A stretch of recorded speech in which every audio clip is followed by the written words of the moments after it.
Jake had always been a man of routine. He woke up with the sun, fed his horses, and spent long hours riding through the dry plains near his small town. Life was simple, predictable, and safe. Yet when he received the letter, everything changed. The envelope was worn and old, with his name written in careful handwriting. Inside, a lawyer explained that Jake had inherited a farm from a distant relative he barely remembered hearing about. The farm was far away in a place he had never visited, and it was completely his now. At first, Jake felt a mix of excitement and uncertainty. He had never thought much about owning land, let alone an entire farm. Still, there was a thrill in imagining it. The wide fields, the old barns, the possibility of starting something new. That very evening, he packed his belongings. A few changes of clothes, some tools, his old journal, and a small bag of essentials. He said goodbye to the friends he had grown up with, who wished him luck and teased him about becoming a real farmer. Jake smiled, but inside he wondered what awaited him. The journey to the farm was long. He rode through dusty roads, past rolling hills, and along rivers that sparkled in the late afternoon sun. He passed small towns, each one different from the last, and occasionally he stopped to rest or ask for directions. Every mile took him farther from the life he knew and closer to a place that belonged to someone else, someone who had left it behind for reasons unknown. As he rode, he imagined what the farm might look like, perhaps a simple farmhouse with a wooden porch, chickens pecking around and cows grazing in open fields. When he finally reached the outskirts of the property, he was struck by how large and quiet it was. The farm seemed to stretch endlessly in all directions. Trees lined the edges of the fields, their leaves rustling gently in the wind. The barn, though old and weathered, stood tall with faded red paint and sturdy doors. Wildflowers had begun to grow along the fence lines, adding splashes of color to the green and brown landscape. For a moment, Jake felt a deep sense of awe. This place had been waiting for him for years, and now it was his responsibility. As he rode closer to the farmhouse, he noticed movement near the barn. Two figures stood there, tall and still, watching him with keen eyes. At first, he thought they were teenagers, but the more he looked, the more he realized they were unusually tall, almost like giants. Their hair caught the sunlight, and their eyes seemed to shine with curiosity. Jake slowed his horse, unsure of how to approach. The girls didn't speak. They only looked at him, tilting their heads slightly, as if trying to understand who he was and why he had come. Hello, Jake said cautiously. I'm Jake. I just inherited this farm. His voice sounded strange even to him, too loud in the quiet air. The girls blinked slowly, exchanged glances, and then one of them stepped forward. She was taller than any person Jake had ever met, yet her movements were graceful. You're the new owner? She asked finally, her voice soft and clear. Jake nodded. Yes, I didn't expect anyone to be here, he said, gesturing around the farm. The other girl smiled faintly but didn't speak. She had a calm, quiet presence, almost like she was observing everything at once. Jake could feel their eyes on him, curious and a little playful. For a moment, he didn't know what to do. He had dealt with wild animals, stubborn horses, and tricky neighbors. But meeting two giant girls who seemed to belong to the land in a way he didn't yet understand was something entirely new. He decided to approach slowly, keeping his hands visible to show he meant no harm. I'm not here to take anything from you, he said, trying to sound friendly. The first girl tilted her head again, then nodded slightly. The other remained still, but there was a hint of a smile on her face. Jake realized that despite their strange appearance, they were not threatening. In fact, there was something comforting about their presence, even if it was unfamiliar. He tied his horse near the barn and stepped down onto the soft grass. The girls moved closer, their steps quiet but deliberate. Jake noticed the strength in their movements. They were large, yes, but not clumsy. Each step was measured and confident. He felt a mix of awe and nervousness, but he forced himself to smile. Well, I guess we should start with introductions properly, he said. What are your names? The first girl spoke after a pause. Lara, she said simply. The second girl said, Mira. Jake repeated their names slowly. Lara and Mira, nice to meet you. I didn't know anyone lived here.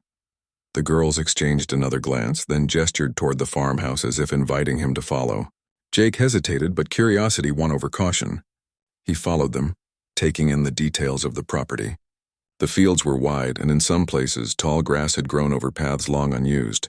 The barn had tools scattered around and chickens wandered freely, clucking softly. Inside the farmhouse, the air smelled of old wood and earth. Sunlight streamed through dusty windows, illuminating the furniture and decorations left behind by generations past. Jake could see signs of life, though quiet and subtle. Knickknacks on shelves, a few paintings on the walls, and old family portraits that made him feel connected to the people who had lived here before him. The girls showed him around, pointing to different rooms with small gestures but saying very little. Their silence was not cold. It was thoughtful, as if they wanted him to feel at home on his own terms.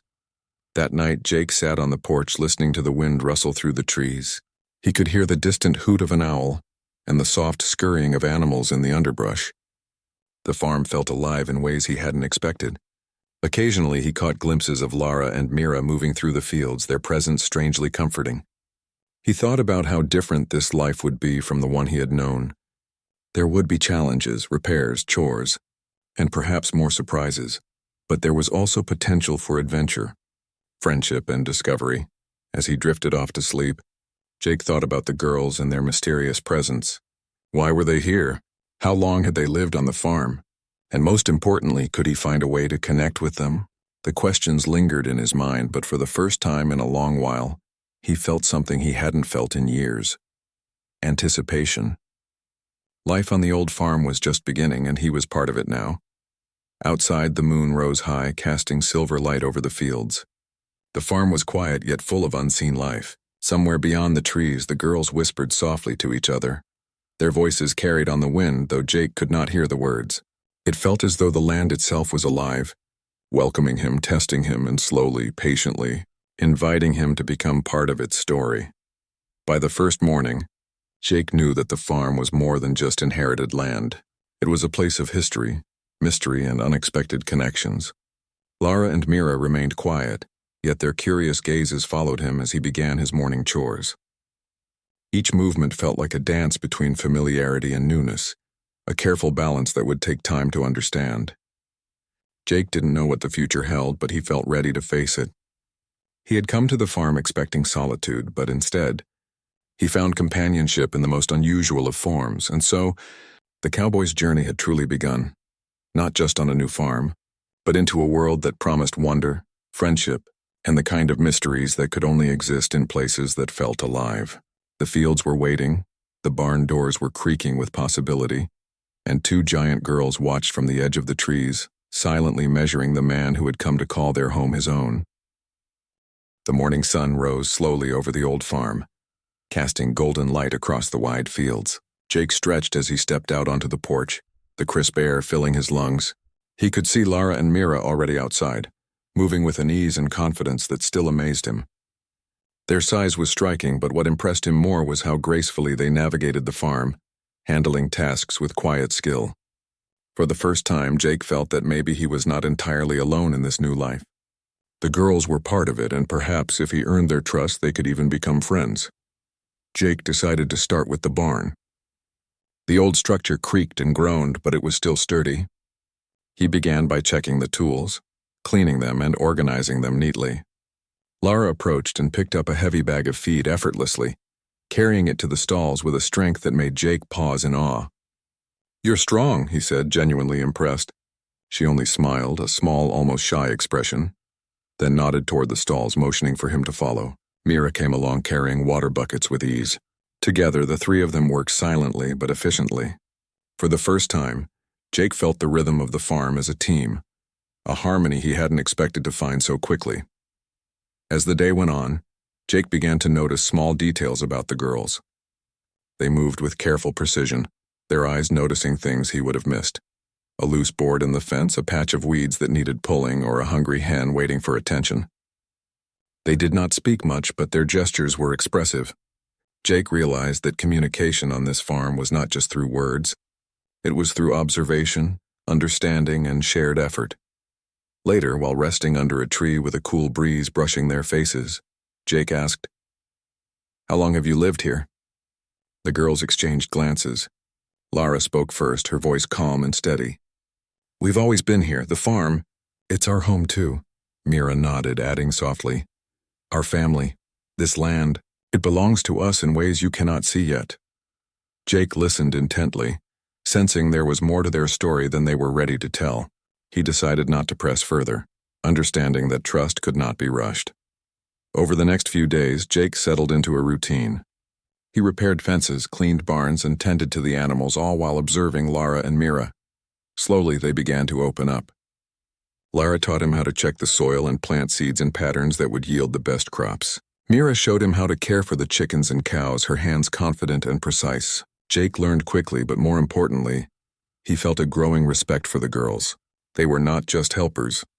They were keepers of the farm, connected to it in a way that was deep, instinctual, and unspoken. One afternoon, while exploring the old farmhouse, Jake discovered a hidden room behind a bookshelf. Inside were dusty journals, old photographs, and letters tied with faded ribbons. He spent hours reading, piecing together the history of the farm and its unusual residents. He learned that Lara and Mira were descendants of a long line of strong, extraordinary people, known for their unusual height and remarkable strength. Their ancestors had built the farm from the ground up, overcoming hardships that seemed almost impossible. The journals told stories of resilience, courage, and a deep connection to the land that went beyond ordinary understanding. Armed with this knowledge, Jake felt a new sense of purpose. He realized that his role was not just to manage the farm, but to honor its history and the lives that had nurtured it for generations.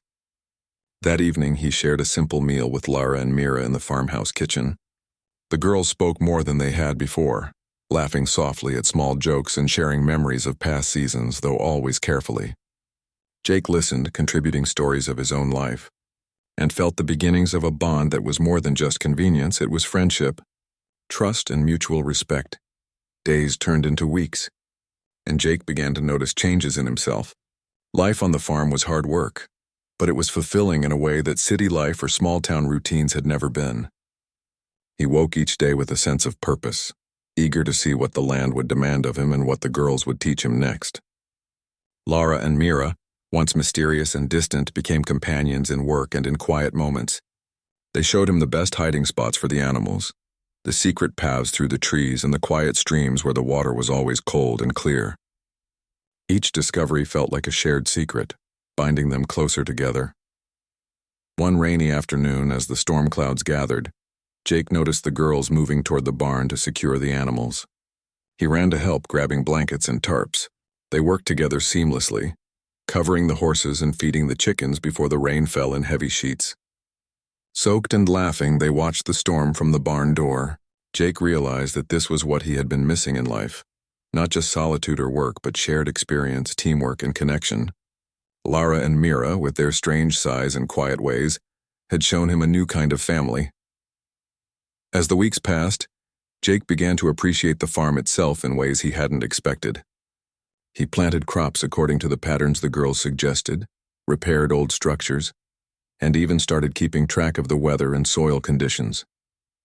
Lara and Mira helped him every step of the way, sometimes silently, sometimes with gentle guidance. Slowly the farm began to thrive again. Green shoots appeared in the fields. The animals were healthier and happier, and the farmhouse, once quiet and lonely, felt alive with laughter and conversation. One evening, sitting on the porch as the sun set, Jake watched Lara and Mira tending to the chickens. The golden light made their hair shine like fire, and their movements were graceful and strong. He realized that he had grown to admire them, not just for their strength and unusual presence, but for their intelligence, patience, and connection to the farm. In many ways, they had taught him more about life than he had learned in all his years on the plains. The farm had transformed not just in appearance, but in spirit. What had seemed like an inheritance of land alone had become a legacy of friendship, trust, and discovery. Jake understood that Lara and Mira's presence was not strange or intimidating. It was natural, a reflection of the farm's history and the strength of the family that had cared for it. He felt honored to be a part of it, not as an outsider, but as someone who could contribute, learn, and grow alongside them. By the end of the season, the farm was flourishing. Crops were strong and green, the animals were healthy, and the farmhouse felt warm and welcoming. Jake had become part of the land, just as the girls had been. He had learned patience, resilience, and the importance of listening, not just to words but to gestures, expressions, and actions. Lara and Mira had become more than companions. They were teachers, friends, and perhaps in time, family.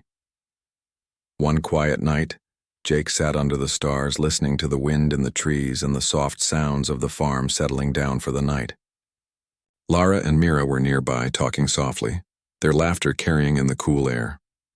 Jake realized that the farm had given him more than he had expected: a home, a connection to the past, and companions who had changed his understanding of life.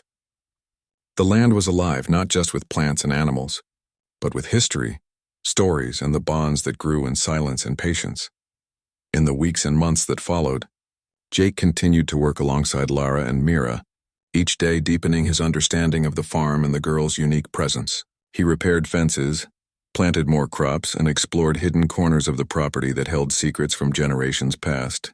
Each day brought new lessons, new challenges, and new joys. The cowboy, who had arrived unsure and cautious, had become a part of something greater, a story of resilience, trust, and quiet wonder. And so, the farm continued to thrive, with Jake, Lara, and Mira forming a bond that was stronger than any hardship, richer than any treasure, and more fulfilling than any life Jake had known before. The old farm, once quiet and forgotten, was alive with laughter, effort, and connection, and the cowboy, once alone and uncertain, had found a home, companions, and a purpose that would shape his life forever.